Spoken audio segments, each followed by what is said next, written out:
Hi viewers, welcome to filmy beat. నేను మీ అనుష. రిషబ్ శెట్టి కథానాయకుడిగా నటించిన కాంతారా పాన్ ఇండియా లెవెల్లో సంచలన విజయం సాధించిన సంగతి మనకి తెలుసు. ఆయనే ఈ సినిమాకు దర్శకుడు కూడా. కన్నడ నాట పురాతన సంస్కృతి, జానపదుల కథలో సస్పెన్స్ ఎలిమెంట్ ప్రజల్ని విపరీతంగా ఆకర్షించాయి. ఈ సినిమాలో రిషబ్ నటన, సంగీతం సహా ప్రతిదీ ఆశ్చర్యపరుస్తుంది. చిత్ర కథానాయకుడు రిషబ్ ప్రస్తుతం కాంతారాకు ప్రీక్వెల్ ను రూపొందిస్తున్న సంగతి మనకి తెలుసు. అయితే కాంతారా సినిమాలో నటించిన పలువురు నటులు వరుస ఇన్సిడెంట్లలో మరణించడం ఇప్పుడు ఆశ్చర్యపరుస్తోంది. తాజా సమాచారం మేరకు కాంతారాలో నటించిన నాటక కళాకారుడు టి ప్రభాకర్ కళ్యాణి గురువారం ఉదయం హిరియాట్కాలోని తన నివాసంలో కుప్పకూలి మరణించారు.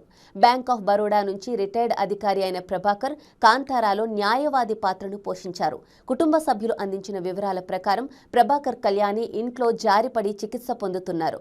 సడన్ గా తన చేతులు, కాళ్లల్లో నొప్పి ఉందని భార్యకు చెప్పగా ఆసుపత్రికి తరలించే ప్రయత్నం చేశారు. కానీ ఇంతలోనే ఆయన మరణించారు. అతడు స్టేజ్ కళాకారుడు. కాంతారాలో తన పాత్ర కోసం దాదాపు 1 సంవత్సరం పాటు గడ్డాన్ని పెంచి మెయింటైన్ చేశారు. అయితే చివరి నిమిషంలో తనకు మొదట కేటాయించిన పాత్రను వేరే నటుడితో భర్తీ చేసినప్పుడు అతడు తీవ్ర నిరాశకు గురయ్యాడని సన్నిహితులు వెల్లడించారు. శుక్రవారం సాయంత్రం అతడి అంత్యక్రియలు పూర్తయ్యాయి.